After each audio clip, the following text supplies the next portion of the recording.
Welcome everyone to a brand new series of motorsport podcasts. Many of you will have listened to our Engineering Formula One Drivers series with the likes of Patrick Head, Adrian Newey and Gordon Murray earlier this year. I'm delighted to bring you the next set of recordings. This time we turn our attention to the Scuderia, the Formula One team that's so famous it's simply referred to as the team. Founded in 1939 and a constant on the F1 grid since that first World Championship in 1950, Ferrari is the team that every driver wants to race for. 221 pole positions, 253 fastest laps, 238 Grand Prix victories, and let's not forget the 16 Formula One World Championships. For all its success and wonderful history though, Ferrari has always been a tricky place to work. Many drivers have left or been unceremoniously kicked out after little more than a season. What is Ferrari like to drive for? And what of Enzo himself? In this series of podcasts, we speak to the men who know best, those lucky few who have driven for Ferrari during their Formula One careers. Hello, everyone, and welcome to the Motorsport Podcast. I'm Ed Foster, and we have a very special recording for you today as part of our Driving for Ferrari series. A very warm welcome to Felipe Massa. Felipe, thank you so much for joining us all the way from Brazil. Hi, Ed. Yes, thank you. It's a pleasure to be here. Yes, I'm in Brazil, so I'm here with the family, especially in this little tricky situation that's happening all around the world. So, but I'm really happy, to participate and I just to have a nice chat with you to speak about something which is a big pleasure for me, which is Ferrari, that I'm really Ferrarista since a long time ago. So it's a big pleasure for me. Yeah. So before we wind the clock back and kind of go back to your early career, what are your racing plans at the moment? Because I know you stopped Formula E, but you've done a round of the endurance series in Brazil. What's the plan at the moment? Yeah, so I decided to stop at Formula E. Definitely, I really love the championship. It's a really nice championship to participate. Big challenge, racing the nice places, great tracks. Even the tight and the challenge, for all of the drivers. But I mean, I think I decided to stop. I mean, planning maybe to go back to live in Brazil with the family. And so I did few endurance race here in Brazil, which is a race that they put some professional drivers, together with some amateur drivers. And I'm doing this race here, but I'm preparing to maybe go back to Brazil and looking forward maybe to racing stock car in Brazil. And also having my time for other things as well, for business and for my family. It's interesting that you're going back to closed cockpit cars, because wasn't your father raced touring cars as an amateur in Brazil, didn't he? Yeah, my father started to race in the touring cars, a long time ago, but just for fun, not professionally, And I wanted to be for sure a racing driver because of my father, So I wanted, to do the same as what he was doing. Definitely, I mean, I managed to be professional and racing also in the dream category, which is the Formula One, and also be successful there. Actually, I was kind of planning maybe to race in the touring cars, but maybe end of my career, for sure professionally, but also for having some fun as well, doing something that I really enjoy, which is racing. And the time is passing, but I think, you can never stop doing what you love to do, which is racing. And that's why I'm planning to do that here in Brazil. You obviously you had such a long career in Formula One, then you had a very steep learning curve going to Formula E, and which is sort of very specialist cars. How have you found it sort of going to a GT3 car or to these stock cars? What's the jump like when you spent so long in Formula One? Well, for sure, it's a different challenge, so it's completely different cars, completely different behave. So you need to learn how to drive this type of cars for sure, which maybe takes a little bit of time.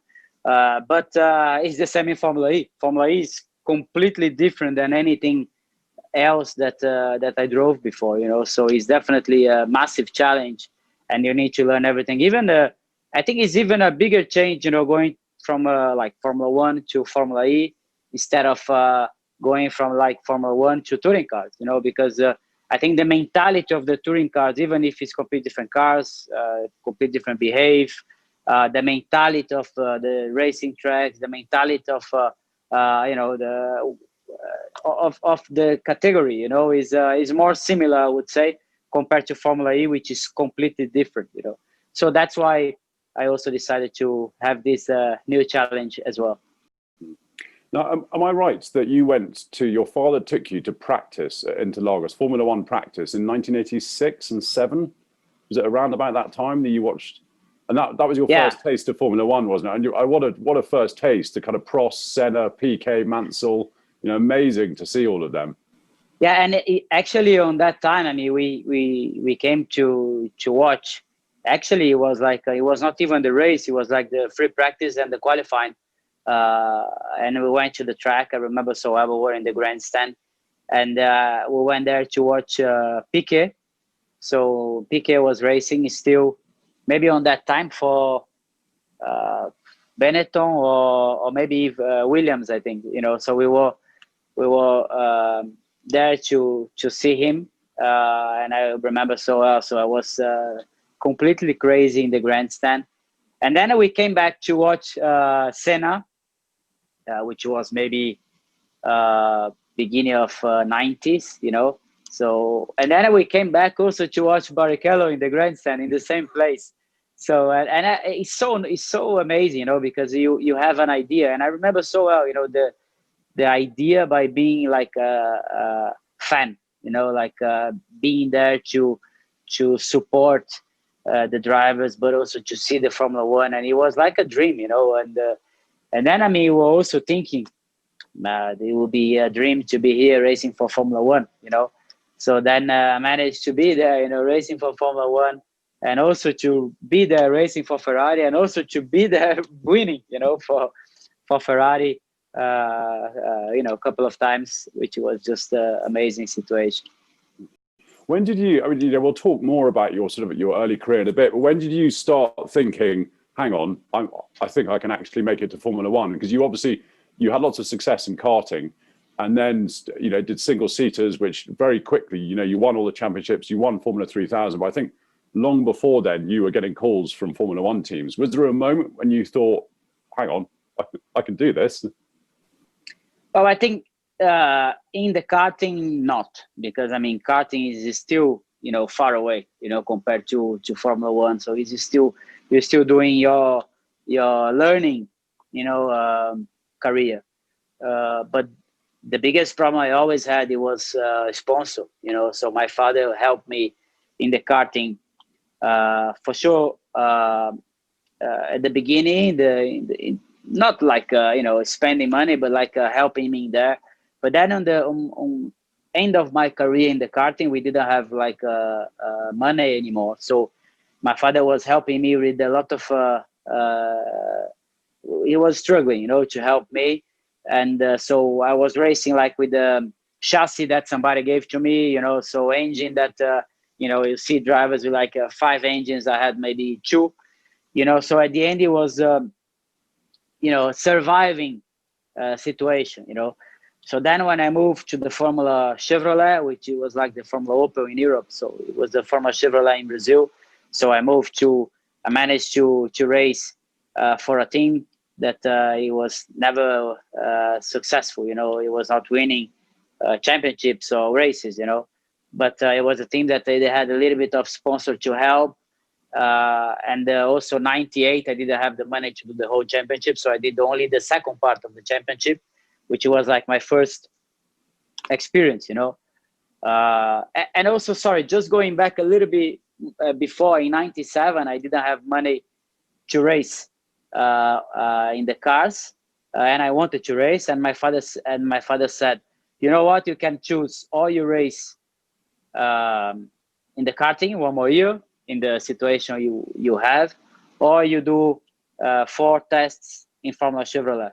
So you choose. And then I choose to do 4 testing from a Chevrolet and not race in the karting in 97. So then 98, I was trying to race, but I couldn't do the first part of the championship. So I do only the second part of the championship when, I got this team that he was helping me. So, and then I finished 5th in the championship. And the year after, 99, I did the whole championship and I won the championship. So the Brazilian championship. So then it was the time to go to Europe. So until this time, I was not really sure that, Formula One was close. I said, okay, maybe the chance starts to increase, winning the championship, showing my performance in the track. But you need to go to Europe, So then I managed to go to Formula Renault. So and everybody was saying you need to go to England, you need to race in UK, otherwise it will be difficult to show yourself, to go to Formula One. And I tried to speak, with the teams in England, but it was too expensive, to race in UK. So then we moved to Italy. So I was talking to teams there, and I managed to find a team that they were good team, but not like a team that was winning everything. And I had money to do 6 races of the Italian championship in the Formula Renault. And they accept me that. And then also they were giving me 2 races of the European, which was in the 2 races in the same place as the Italian. So then, I start, I was doing pretty well in the practice, like a record of the tracks, and then we start the season and I was winning the first races. And also the second race was Italian European in the same place in Monza, and I won both. So on that time I was kind of, winning both, fighting for both championships. And at the end of the year, I won both championships, So I managed to stay, a little bit more help, money here, money there. And I managed to win both championships, Italian and European, it was something that it never happens, a driver winning both championships in the same year. So after I won, the Formula Renault European Italian Championship, then I was sure things was changing. So on that time I was, maybe, I think maybe I can have a chance to go to Formula One, because then it starts to have many Formula One teams behind me, to sign like a young contract, for the team. Yeah. And at the end, on that time when I won the Formula Renault, I said, okay, maybe now things is changing and maybe I can go to Formula One. It's interesting, isn't it, that you were leading both championships without the money to actually finish the season. Nowadays, if you spoke to young drivers, if any driver that's leading the championship, they wouldn't be in that situation. The world is so different now. You did get quite an early call from Ferrari, and you were introduced to Jean Todt. This is fast-forwarding to when you were in Formula 3000. He was quite blunt on his sort of first conversation with you. Yeah. Well, actually, the story is even a little bit longer than that, because I had Briatore trying to get me, as a young driver. And actually, he was there on my last race in Valencia of the Italian European Championship in Formula Renault, because he was part of the Renault team, Formula One team, and he was Formula Renault. So he was there to sign the contract with me. And I have Toyota as well, so I did few Formula 3 tests for Toyota with Prema on that time that they made the deal with Prema, and I had also Pedro Palodinis, which he has a Prost team on that moment, and he is also Brazilian, so he wanted to get me under the contract, So actually, I was going to the Formula 3000 team, and all of this contract they were signing to me, but I have to go to Formula 3. And I had a deal with the owner of the Formula 3000 team, Adriano Morini. And Adriano said, no, I want you to race in Formula 3000, not Formula 3. So actually, he made me say no to Briatore, to Pedro Palodinis, to Toyota.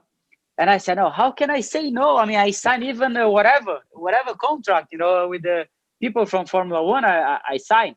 No, you need to trust me, you need to say no, you cannot sign. All right, I said no, to all of them.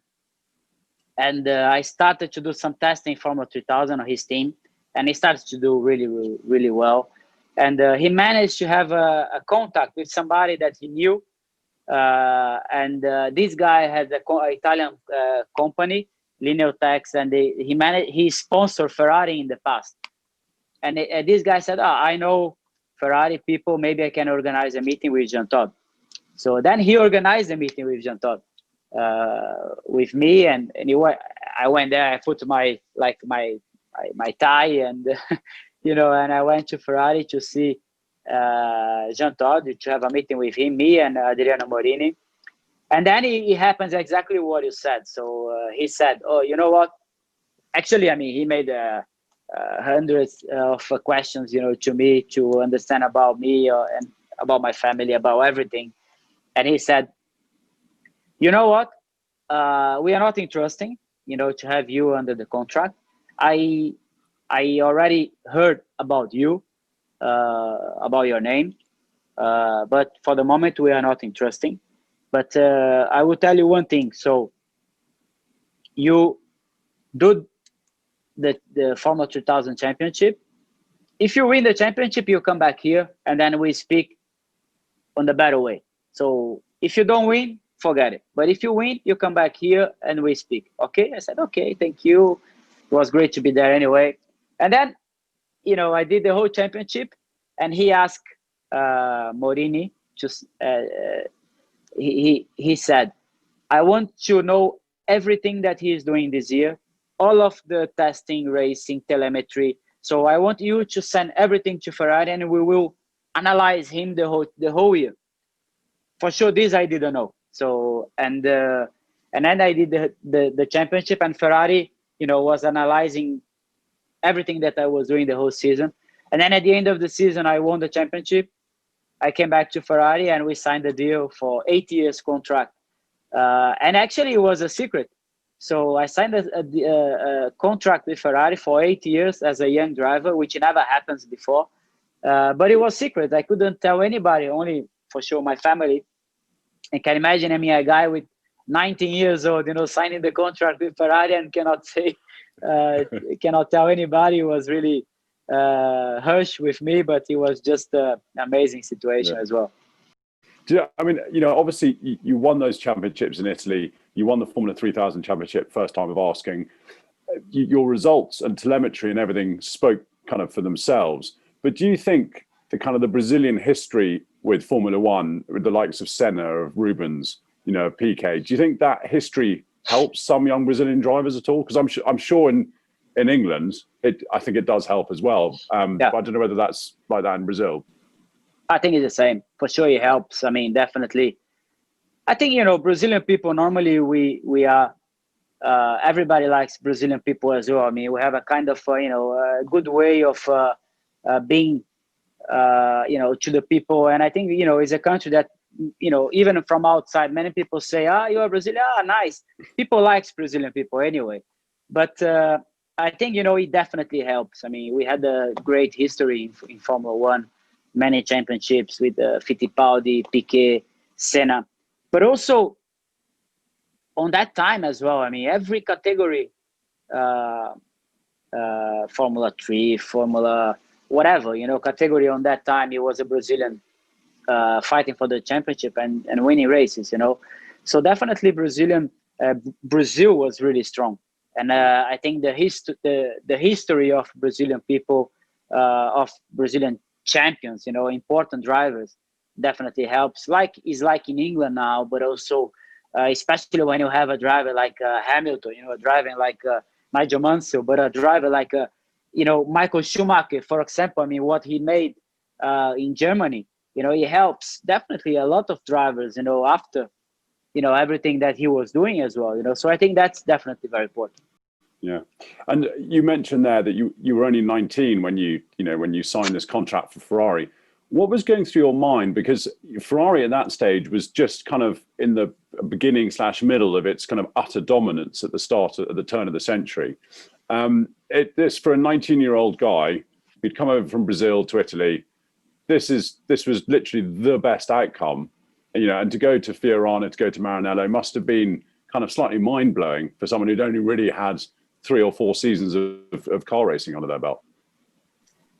Well, I think, every young driver, that he goes to Maranello gets crazy, because it's just amazing, to go there and to see Ferrari. I remember, when I was a kid, and Brazil is not a country that you see a lot of Ferraris in the road, So, but I mean, I remember when I see a Ferrari in the road, it was like amazing. I mean, I see a Ferrari car, so you do like a lot of pictures, it's like a a proper dream, like a very important, it's a very important thing.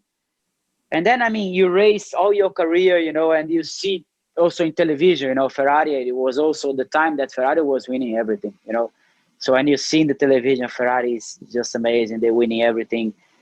And then I go there, and I see, the Ferrari factory, I see like I sit it, in the office of the boss, of Ferrari, with all of the details, in the wall, the little cars, the history, the pictures and the history, going around the factory and see the people working. But it's just amazing. I mean, it's difficult to explain the feeling, that a driver, a young driver, a kid or whatever, feel when you go to Maranello. And also is a very important point, because in the Fiorano circuit, you have a little house, and in this little house is where normally the drivers stay. Now you have even rooms and for the drivers to stay there, to sleep there. It's like a little hotel. But is the house, that Enzo Ferrari had his office, there. And when you enter, you see the office in the way they left the office, like it was, like it's like a very special, area that they kept like he was when he was there working, So I see many people, all my time with Ferrari, already a racing driver, but I see many people entering that house and couldn't stop crying, Many people like proper fans, but even people with money, like fans that they paying to go to Fiorano to drive his old Ferrari, or also to drive his Formula One Ferrari, because they allow the people to go there for sure, paying, to stay there and to see and to visit and everything else. And I see many people crying that couldn't stop crying, because it's so important, so special, And you can imagine, like when a young driver, goes to the factory and see all of that. It was just, I mean, I couldn't really believe. And I remember everything, all the details, and it was just amazing. Did you drove for Ferrari for so long? Did that ever wear off? Even in those kind of final few seasons, was it still special going to Maranello, or did it by then it had become a bit more normal? I was always special, definitely. After long time, especially me, I'm lucky that I raced for Ferrari 8 years. I was inside that factory for more than 10 years. So, and for me, it was just a dream. It was just fantastic feeling all the time that you're going to Maranello. Not only the factory, because after a while you get used, to working there. You're going there not only in the amazing moments, but you're going there in the difficult moments as well. When maybe things is not going so well in the season, or maybe you had a bad race or whatever. So you have all the two different ways, to celebrate, but also to work hard in the difficult time. So, but what is special in Maranello is that you go there, you have like a Montana restaurant, which is the restaurant very close to the factory, that is very traditional, so I was always going there to have lunch or dinner with Rosella and Maurizio, which is, is their restaurant, and it's very family, and then you have also the Cavallino restaurant. So you create like your own things that maybe you're doing in your house, in your town, So I think this is very special, because you're there to work, but then you're going to have a lunch in the place that you feel like if you are at home, dinner as well. So you feel really part of the family, you know. And I think this is something that you only have in Ferrari, you know. And for me, this is something that is so special, you know. Like you get in there, but you really feel you part of the family, and this is difficult to find in another team, you know. This type of feeling, I would say. Because you obviously you had your seasons for, you know, with Sauber, which we can come and talk about. Was there a noticeable difference when you became a full? Because obviously you were the reserve driver, you know, for a year. Yeah. But when you became a full-time Ferrari driver, did your experience in Italy change dramatically? Because we chatted to Ivan Capelli a few weeks ago, and he was saying that he drove up to sign his contract, stopped at a petrol station, no one knew who he was. He drove back, stopped at the same petrol station, and he was just surrounded by people. And he said it just happened like that. And did you find kind of, you know, your relationship with Italians in Italy change after that? For sure. It's just amazing. I mean, definitely when I signed for Ferrari, people kind of knew me, you know, because I was already Ferrari test driver.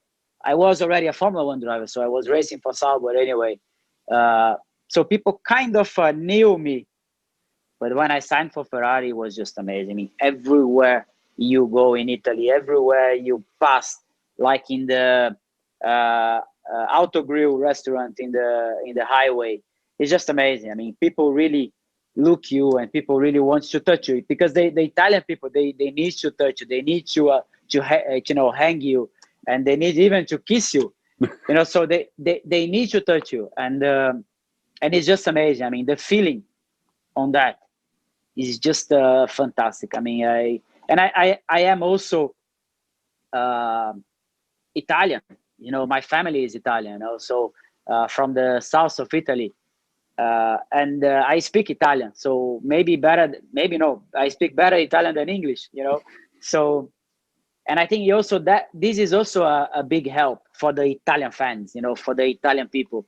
So I went a couple of times to Cerignola in the south of Italy, which is like the place of my family, you know, in the past, and they received me like 4,000 people on the piazza, you know. And it's just amazing, you know, the feeling that you feel, the feeling that you have by being Ferrari driver, but also from the fans. And this is just like a religion, you know. Ferrari is like a religion, and you cannot find in another team. Even if you can win the championships, you can be famous, but that religion is impossible to find in another team. There's the other side of it, isn't there? That I've heard about from some of the other Ferrari drivers in this series, that, you know, Ferrari, exactly as you said, is just this kind of mystical being in Italy. But with the sort of great support also comes great expectation. And if things aren't going well, as you've got the Gazzetta dello Sport, you know, the kind of the sports newspaper that does not hold back if something's not going right. I think also the Italians are obviously so passionate about Ferrari. If it's not going right, then the drivers are sometimes people they look towards. Did you have that, and how did you cope with that side of it? Yes, I mean, Ferrari, I think in the good side, you know, like we were talking before, is just an amazing feeling by being a Ferrari driver. But in the professional side, you know, in the working side, in the racing side, in the media side, it's just you know, you have a lot of up and downs, you know, even if you're winning or not winning, you know, sometimes every day is like the expectation is so high from the media, from all of these newspaper like Gazzetta dello Sport, but also all of them, you know. So every day is a big expectation. So, and the biggest problem actually for Ferrari is that, because you know, so many moments, I mean, we found the direction to go. I mean, we start to improve things, and then maybe one bad race, or maybe one really bad situation, it can change the direction of the working, you know. And I remember so well, so it was so difficult to keep Montezemolo relaxed, you know. And actually, I mean, to be honest, the only way to keep him relaxed, it was with the result. But, you know, the best manager to keep Montezemolo relaxed, especially after he had some results, because even before it was so difficult, it was Jean Todt. Jean Todt was the only one that he could manage to keep Montezemolo relaxed, even in the difficult situation, even with the difficult results. So he managed to find a way by, pushing the team and the working the right time. So after that, with the difficult years, Ferrari not winning for a long time, which is actually the situation now, is tricky. And I think maybe the media sometimes can put the team, going to the wrong side. And for me, this is it was always a difficult situation to manage, in Ferrari, and it is still like that for the moment. Now, if you're looking for more Ferrari content, then you may well be interested in Motorsport's latest publication.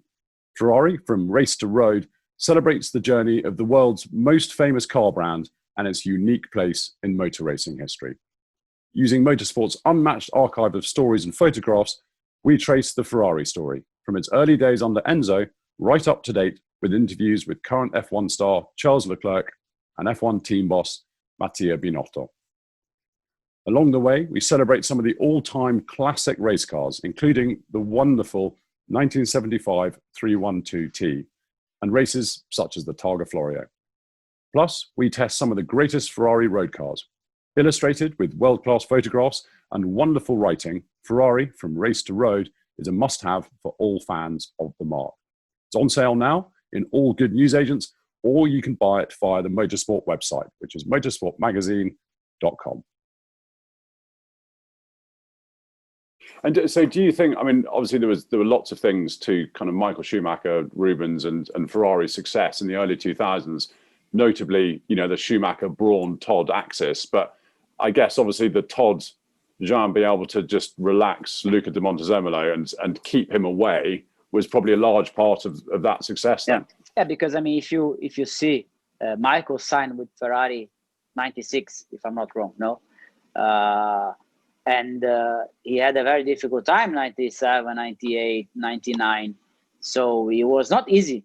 So, and I'm sure in this, 3-4 years, they had the massive problems, inside. Even the problems to maybe fire Jean Todt, So, and I think they managed to keep the difficult situation and to get the right people around the team and to get the people that he was able to build the right car, But before that, even with Jean Todt, even with Michael, it was not easy, So that's why I think they managed with the result, but they managed, with the cold mentality to keep Montezemolo in the right range, Yeah.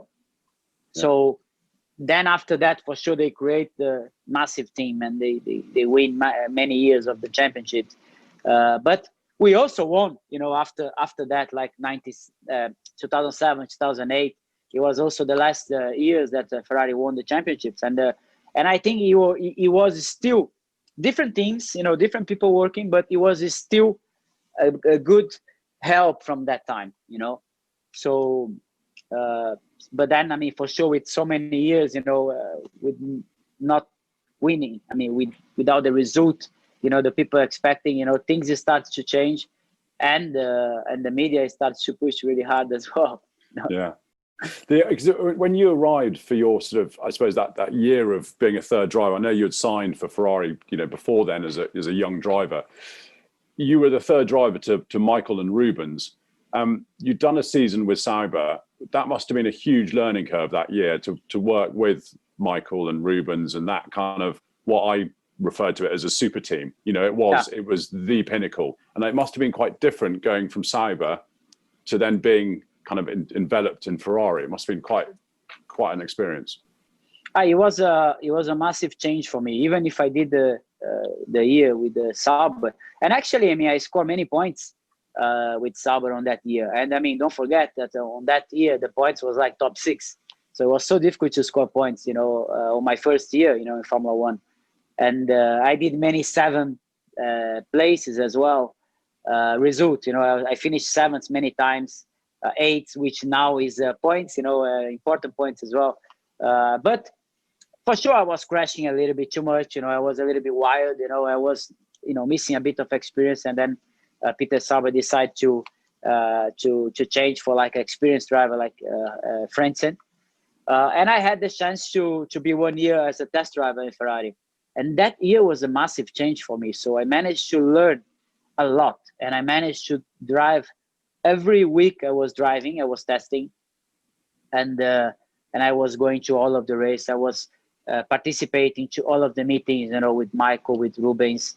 And definitely that year was a big help for my career. It just helped me a lot on my experience to know what to say, to know how to work with the team. And I think after that, I went back to Sauber, and it was completely different. It was, definitely a big step forward to be 1 year test driver of Ferrari. Yeah. How was your first test with Sauber? Was that, because obviously you'd done a season of Formula 3000, but was that quite a big leap? Because you do hear, even from GP2 to Formula 1, nowadays there's still that big jump.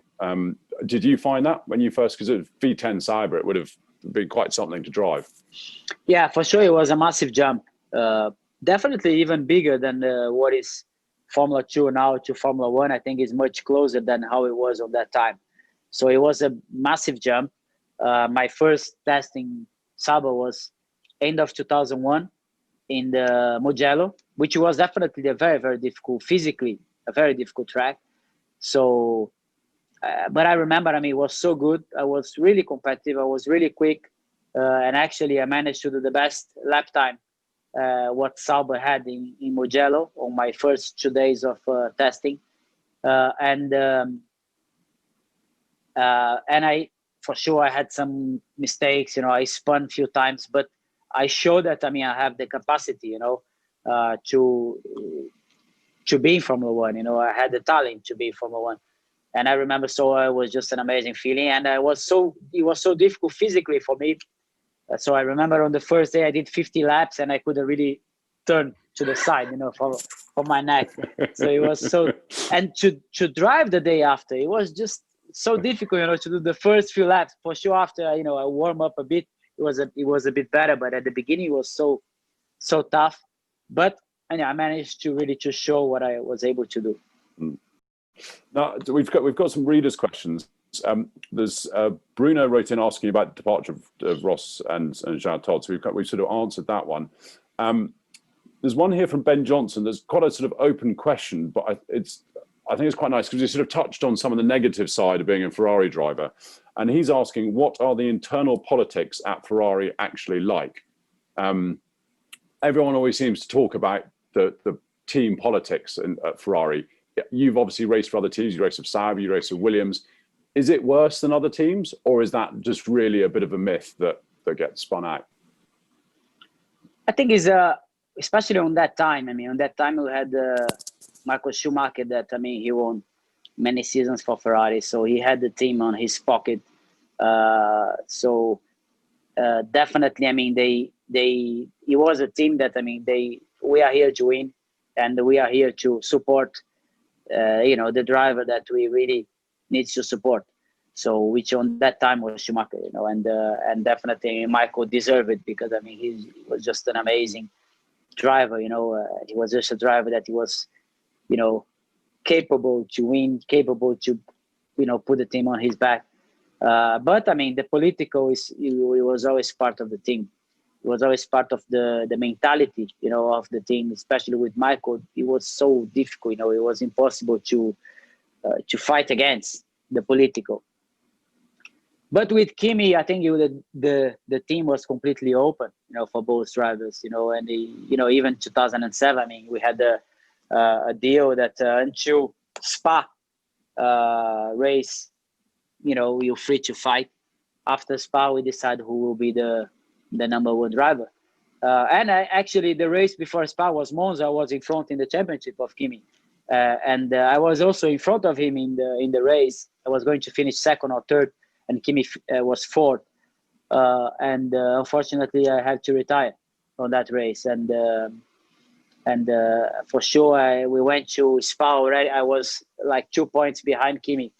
in the championship. I supposed to be like maybe 8 points in front of him, so at the end, I was a bit unlucky, with that situation.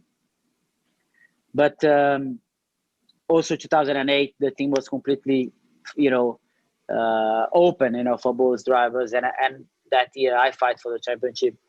But then after with Alonso, things change a little bit, so the politics starts to go back, like, for example, how it was when Michael was there, and it was so difficult to fight against the political. It was so difficult to fight against what the team, already put in the paper even before the championship start. So it was always a part of Ferrari, and for sure now, it's so difficult for me to say is exactly like that or not, because I'm not working for the team. But I think it was always part of the mentality of the team to have like a political, strong political inside the mentality of the team. I suppose, your relationship with Alonso it came to a head really in the press anyway, to Hockenheim in 2010. But was there a number one and number two driver when you and Fernando were driving together, or was it the same deal, whereas whoever's ahead at a certain point of the season would then be supported? Oh, it was the same deal I had with Michael. It was the same deal I had with Kimi, and it was the same deal I had with Fernando. But even if he is not, you don't see in the contract written, you are number two drivers, but you have some clause in the contract that, you need to like do what the team, want. Like, you need to follow. Yeah, it covers everything. Yeah. You need to follow the instructions of the team. And the instructions of the team, can means many things, inside. So at the end, you are not number two driver, but if the team is saying, the instruction is to do this or to do that, you need to follow. This is inside the contract. Even is inside the contract for Michael Schumacher, and is inside the contract for Fernando Alonso as well. But definitely, the instruction is to favor them. Yeah. It's interesting, because that Hungary was, it was early in the season, really. How, as a driver, do you come back from being told, Fernando's, that famous radio call from Rob, Fernando's faster than you?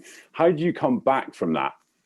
Because it's obviously a very difficult thing when you, as you said just then, both of you have the same clause, but you suddenly know for certain that the team is just behind this other driver. It must be such a difficult thing to go on and carry on winning after that. It is, for sure it is. It's I think for the mentality, of the driver, for the strongness, that you need to have in your mind.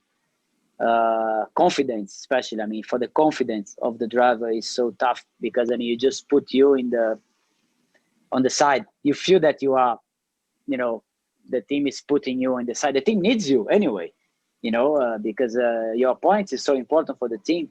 And the Ferrari team is looking massively for the construction championship, massively. So even compared to many other teams, I think Ferrari is the team that they really, the construction championship is really important for them, but you feel, after this type of situation, race that it happens, that the team is asking you to let them by. This is really, bad for the confidence of the driver. Yeah, so. It was. I'm pretty sure it was Rubens who was once asked, why do you not go and be a number one at another team, rather than being number two at Ferrari? And he said, well, I'm better being number two here than number one anywhere else for my results. Yeah. And I suppose that's, for sure. That's something you think about as well. Well, I think if you have a competitive car, and if you are in the competitive team, so that, you can have a better result there than what you can have in another team. Depends on which team you are talking, as well, So maybe if you are in the top team and, another team that is fighting for the 5th position in the construction championship, Ford, wants to have you, that, you go back, So definitely is true, So at the end, you're looking for being on the best team, for sure, you can struggle a little bit, but you're looking for being the best team, and you can be better than being another team that you won't be able to win the championship or to win even races, you know. Yeah. Now, I wanted to look back at 2008 Interlagos, that amazing weekend you had, pole position, fastest lap, race win. You did absolutely everything you could that weekend to win the World Championship. You're on home soil, and everyone knows the story that you had the championship for a few seconds, and then Lewis got past Timo Glock coming out of the final corner. Just tell me a little bit about kind of what was going through your head, because I'm sure you quadrupled the Felipe Massa fan base that weekend with just the kind of the dignity that you had on the podium after such what can only be described as the sport's greatest roller coaster ride. Well, on that race, I think everything just working perfectly, you know. So I was so strong mentally at home, on my track, on my place. So I could feel really the strongness of the Brazilian fans. So I could feel that what I want, the team wants as well. So I think, you know, the all of the practice, qualifying, race, every lap I did on that weekend, it was just under control. And so I was so strong, you know, to fight for that championship, you know, and mentally with everybody together with me. So it was just that for how I am here, you know, I will not lose the race. So I will win the race for sure, because everything is really just perfectly in the whatever condition, dry, wet, whatever, doesn't matter, you know. So everything was just perfect, you know. Everything was just, you know, set for me to win that race, for the team as well. So, and it's unbelievable how, you know, how strong I was on the start, how strong I was in the grid, and how I managed to put, you know, the Brazilian force inside me, you know. So, and but I mean, for sure things didn't work in the perfect way, not because of me or not because of the team on that race, for whatever thing that it happens before that race. That is so many things happens on that season, you know, unfortunately for me to lose points, you know. And but it was just that weekend, it was just amazing feeling, and you know, amazing strongness I have inside me, you know. Do you subscribe to Nigel Mansell's philosophy that you're, you know, a second a lap faster or half a second a lap faster at your home Grand Prix, because you've always gone so well at Interlagos? Do you believe that? I believe that for sure. I definitely believe that, and I believe that it's unbelievable when you fight in your home, you know, in your place. You are strong. You're stronger, you know, because I think, you know, it happens the same in the football. You know, it happens the same in so many different sports. When you play home, you play better, you know, and it's difficult to explain why, because I mean, you try everything in the best way, even in the places that is not your, it's away, you know, from your home. Yeah. But I mean, when you are at home, you know, for whatever situation, for whatever reason, things is really better. When I was working at Goodwood, I interviewed Martin Johnson, the 2003 England Rugby World Cup captain, and I asked him exactly the same question. You know, why is it that rugby teams usually win at home? And he said there was a scientific study, and it was all down to testosterone. So, really, yeah, maybe it's that. Maybe it's that. Maybe it's that.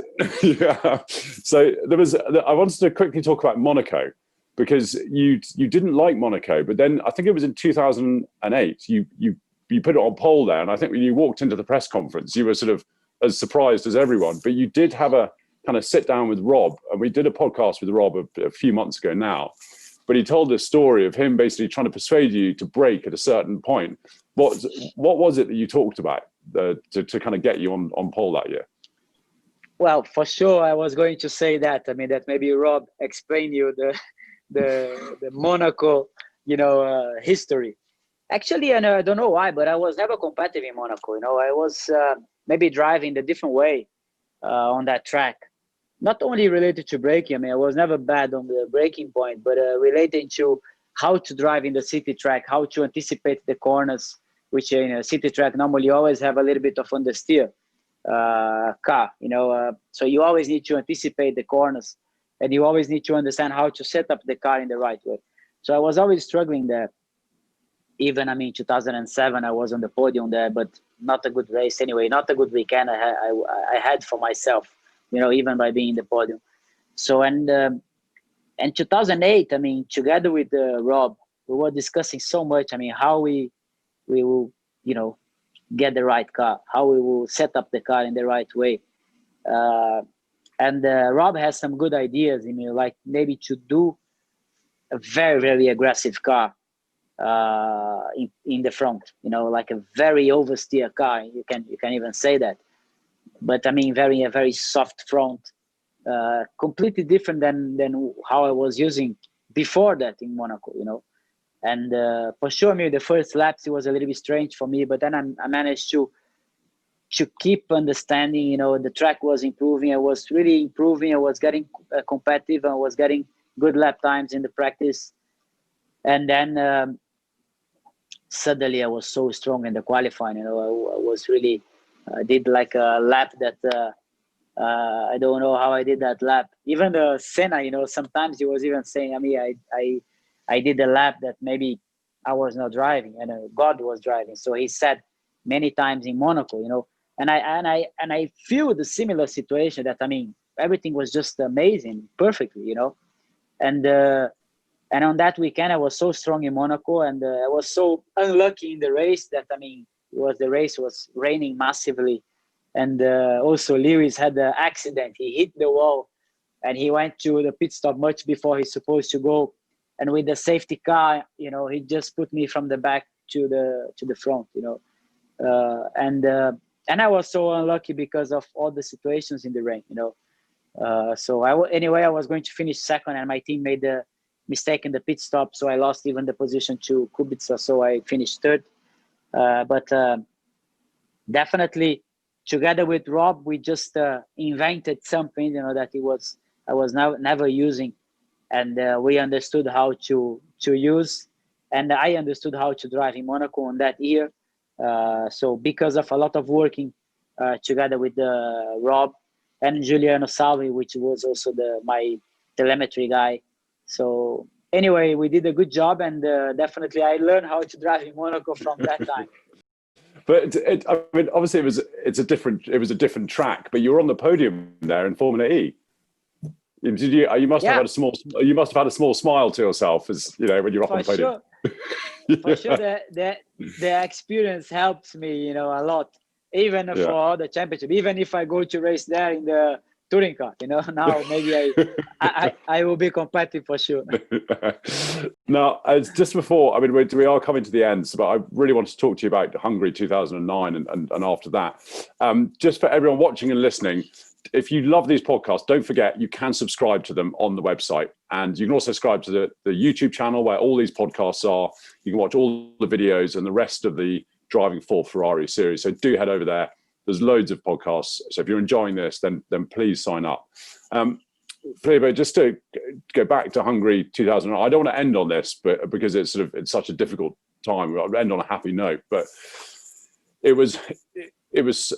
I just want to know, I suppose, first of all, what you actually remember of it, because it was such a kind of catastrophic brain injury. I think I remember you saying I nothing. Is that right? That you just don't remember anything? Yeah, actually, that's totally right. And it's difficult to explain, why. I mean, because I sometimes I even think, I mean, why I don't remember. I mean, I'm supposed to remember, So, and I don't remember. What I remember actually is that we were in the qualifying lap, and I was doing my lap time on the qualifying, and that I remember. And I arrive in the last sector, and I catch Rubens. Rubens was preparing his lap, so he was in his out lap. So I catch Rubens in the last sector, and he also disturbed me.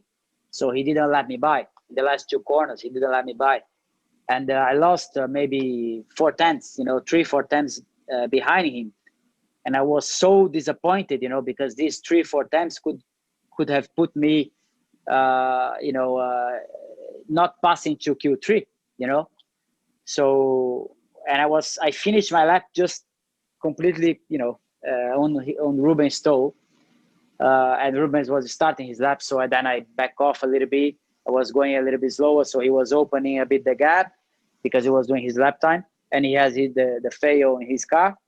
So then I don't remember anything anymore. But I just remember that Rubens disturbed me in the last sector. After that, I don't remember anything anymore. And then only when I was in the hospital, but not when I wake up, not after I was in coma, not in the beginning. I remember like more in the last days I was in the hospital, not at the beginning. It's interesting because Sterling Moss, when he had his career-ending crash in 1962 at Goodwood, always said the same thing about that weekend. He has no memory of it at all. Yeah. Do you think that not having that memory helped you get back in the simulator, get back in the Ferrari for the test at the end of that year and come back racing the following year? Did that help that you couldn't remember it? I think so. I think it helps. It's better not to remember, So a situation like that, like a big accident, is something that you really suffer, or you really in the difficult time. It's better not to remember, So especially when you work in the job that you have a lot of risks, So at the end, I think it's positive. I think the human being sometimes is just amazing, how things happen, and is definitely for your mind is better, definitely not to remember. Were you a different driver at all when you came back? Not on driving, actually, not on everything I was doing before driving, all the tics that I have on driving. So I still had after the accident. But even many people say, you never won anymore your accident, So for sure, maybe the accident changed you in something. This I cannot say. This I really cannot say, because I never found anything different. If something's changed inside completely, I don't know. But and I was never afraid of driving. I was never afraid of doing things after, like, different than I was before. Yeah. But what I can say is that it changed me on my life. So I respect my life, but I think the life of the people in a much better way compared to I was respecting before. So if this changed something on driving, I don't know. But for sure, I respect much more our life, the life of the people as well. So this is something that I look to that in the much more. I respect more our life compared to what I was doing before, which is this is something that it changed. Yeah. Because you never expect that a big accident will happen to you. Even if it happens to others, somebody has an accident, but you never expect to feel that, And I think when you feel that, you really, respect more. To be honest, Yeah, you have a sense of your mortality, I suppose. Yes. Yeah. Yes. So just to finish, you've had such a stellar career, Grand Prix victories, your early career in karting with your father and the single seaters in Italy, Formula 3000, more recently Formula E. Is there a period that you look back on most fondly? Is it walking into Ferrari for the first time, or winning the first Grand Prix, or what is it that if you're feeling a bit down, you think back to that moment, you're like, yeah, that was pretty amazing.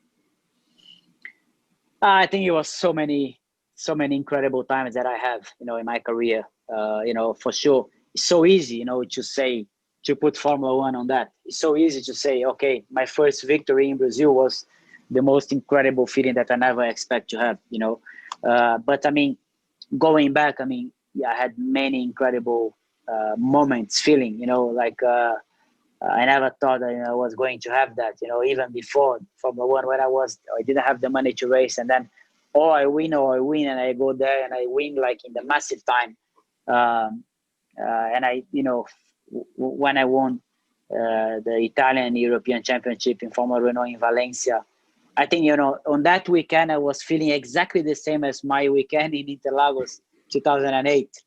And it was unbelievable how strong I was, and how I managed, like to put everything together, put in the perfect way, so strong, so aggressive as well in the important times. So at the end, that time was also very important for me, but also many incredible races I had in Formula One. The first victory, but also the first time I won in Interlagos, the first pole. But also other races like victories I had in Bahrain. It was just, I have so many incredible moments. Even in Williams, my race in Abu Dhabi that I finished second, fighting even for the victory. You have so many points that it was just well remembered. Yeah. Well, I'm sorry, there's so much we haven't talked about, but there is so much that we have covered. Felipe, thank you so much. It's been absolutely fascinating. And it's so kind of you to join us all the way from Brazil and spare a whole hour of your time. It's very, very kind. So thank you from all the readers and listeners and viewers. It's been brilliant. No, thank you, Ed, and thank you everybody that will be listening some nice stories from Ferrari, and it's always a great pleasure for me to speak about Ferrari, but also my time, during long years in my career. Listen, we will see you all soon, or you'll hear us all soon with another series at the start of next year. I hope you've enjoyed the series. It's been absolutely fantastic for me, obviously. Yeah. But thank you for listening. Thank you for watching. Thank you very much. See you all soon. Bye-bye.